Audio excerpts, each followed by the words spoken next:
Assalamualaikum warahmatullahi wabarakatuh. Saya Ridatul Putri dari Administrasi Kebijakan Kesehatan 2018.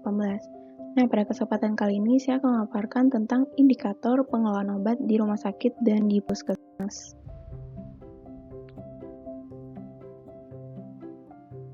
Nah, pengelolaan obat. Pengelolaan obat ini merupakan alat ukur kuantitatif yang dapat digunakan untuk memonitor, evaluasi, dan mengubah atau meningkatkan mutu pengelolaan obat di farmasi rumah sakit. Nah, pengelolaan obat ini bertujuan agar obat yang diperlukan bisa selalu tersedia setiap saat diperlukan dalam jumlah yang cukup, tepat jenis, tepat waktu, dan mutu yang terjamin serta digunakan secara rasional. Berikut ada tahap pengelolaan obat. Ada tahap seleksi, perencanaan, pengadaan, penyimpanan, distribusi, serta penggunaan obat. Berikut ada studi kasus pengelolaan obat dari Jurnal Evaluasi Manajemen pada pengelolaan obat di RSUD Kabupaten Ngawi yang dilatar belakangi oleh jumlah kunjungan di RSUD Kabupaten Ngawi yang terus mengalami peningkatan setiap tahunnya.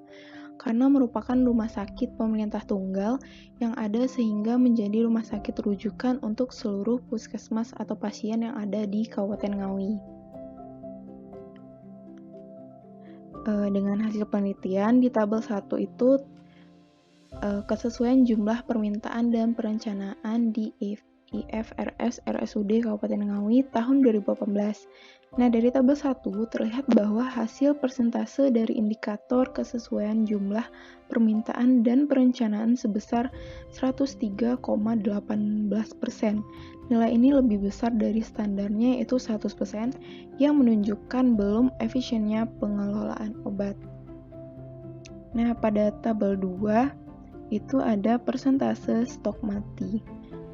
Nah, pada tabel 2 ini menunjukkan masih adanya item obat yang stoknya mati di instalasi farmasi RSUD Kabupaten Ngawi sejumlah 35 item obat atau 0,4% pada tahun 2018.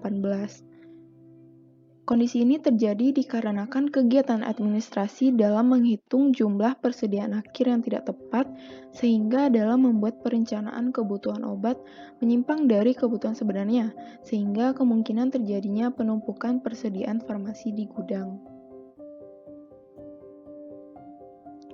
Berikut ada bagan struktur organisasi dan tenaga kefarmasian. Nah, di sini sudah terlihat jelas bahwa struktur organisasi di RSUD Kabupaten Ngawi ini sudah baik.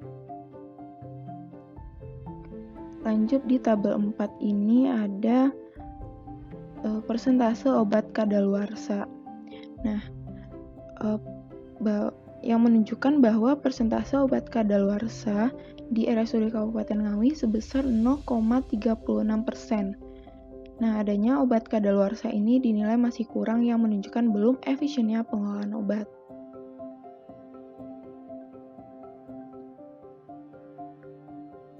Yang dapat disimpulkan dari hasil penelitian ini menunjukkan bahwa pengelolaan obat di RSUD Kabupaten Ngawi belum efisien karena belum didukung sepenuhnya oleh manajemen support yang baik.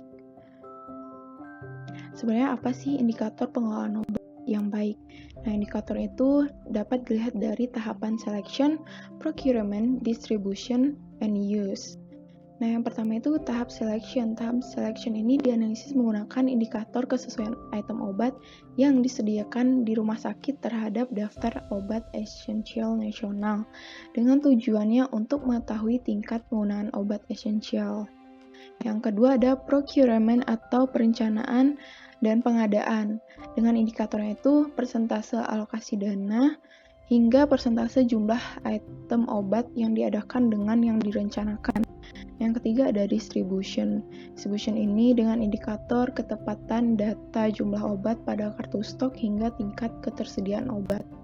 Serta ada use, itu dengan indikator jumlah item obat per lembar resep hingga persentase obat yang dilabeli dengan lengkap.